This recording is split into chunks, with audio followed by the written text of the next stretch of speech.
The LoadCall user admin page allows you to create user accounts for drivers, dispatchers, or other people within your company, and also people outside of your company that you work with. So there are quite a few different user types you can see here across the top. I'm underneath the driver tab, but as you scroll this way, you can see that there's quite a few options here for purchasers, producers, administrators, supervisors, etc. But each page kind of looks the same. In here, you have a list of all the different drivers. And if you click into the three-dot menu here, you get access to do quite a few different things for each of the accounts you have here, with the ability also to create new accounts up here at the top with the green New User button. So underneath the three-dot menu, View will let you open up a window where you can see that driver's information. If you click on Edit, it will take you to a page where you can edit that specific driver. The Edit Optional ID will let you put an optional ID for the account there, which may be useful if you're using something in your reporting or need to link them up with a identifier for a different system. The Send Password Reset email button will let you send an email to that driver or other user so they can change their password. The Manage Equipment Assignments is unique to drivers, where it will let you change the current equipment that driver is assigned to. The Edit Permissions page we'll go over in a minute, but as an administrator, the other two are unique to your abilities. So the Mirror Permissions will let you log in as if you are that user to see what they have access to. So this can be helpful when you're setting up accounts for individuals outside of your organization, maybe a purchaser, and you want to make sure that you've limited their access to only see things that they're supposed to see.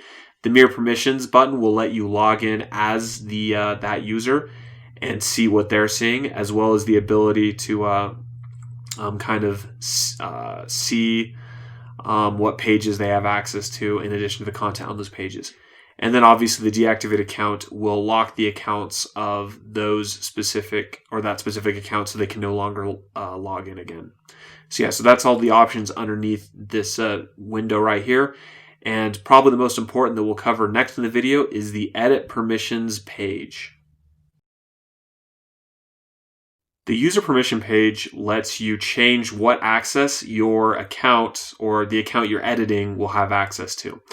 So within here, there are these things called roles that are predefined groups of permissions that you can select for each of your users. So right now I have this user selected as a driver, which as I scroll down, you can see what they have access to within LoadCall based off of their permission, as well as the, in this case, the carrier that this driver is assigned to. Now, if I want to change this account from a driver to, let's say, a field supervisor, then I can click on the different permission. And because the yellow primary role was selected on this, there's not a lot of other access that can be given. But if the primary role of this user account is a field supervisor, then they have access to different permissions based on some rules that we have built into the system.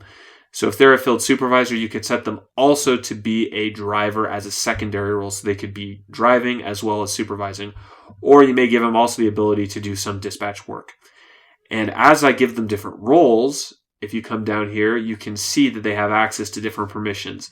So within the home part of the navigation, they'll have access to the home, the newsfeed, calculator, tasks, etc. If it's checked, then they have access. If it's not checked, then they don't have access. And view is the ability to see a page, whereas edit is the ability to change content on that page. So by default, as you change these, they get different default access for each page, but you can go in and customize this as you want to. So let's say you want to give them dispatch abilities, but you don't want them to have access to, say, maps, messaging, or anything like that. That may not make sense in this case, but as you uncheck these, you can see that the boxes turn red.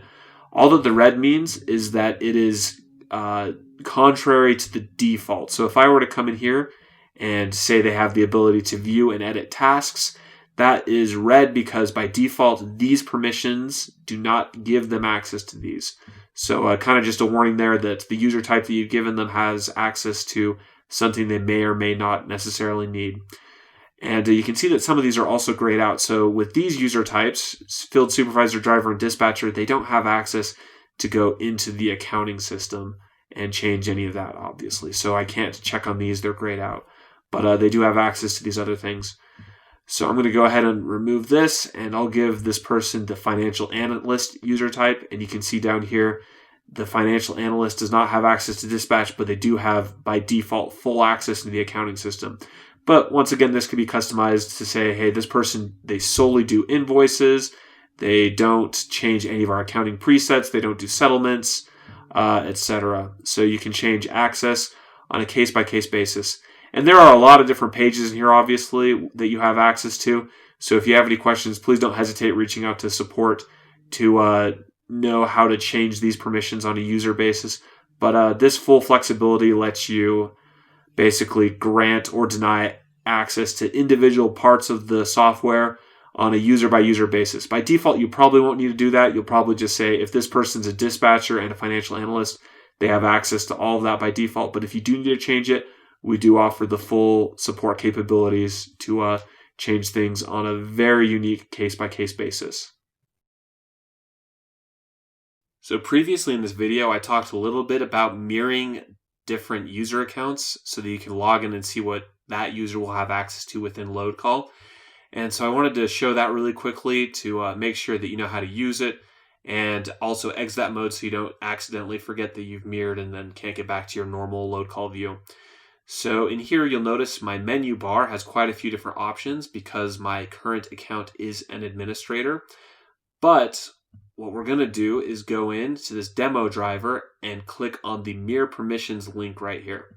By doing so, it's going to reload and tell me that the account has mirrored successfully. And you'll notice it takes us back to the home page, and I don't have any customized home page shortcuts in this account. And when I open up the sidebar in here, you'll notice that my view is now quite a bit more limited. All that I have access to is the home page and this onboarding page within LoadCall because my account is currently mirroring the driver. And almost all of the driver stuff takes place on the mobile app rather than the desktop. All that they can really do on here at the current moment is do some work in their onboarding forms.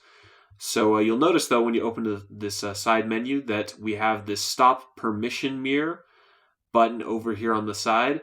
That is a clear indicator that we're currently mirroring permissions. But if we click on the Stop Permission Mirror, then it's going to unmirror and take us back to our homepage with our shortcuts here, where we once again have full access to all of the different links that we normally do as an administrator.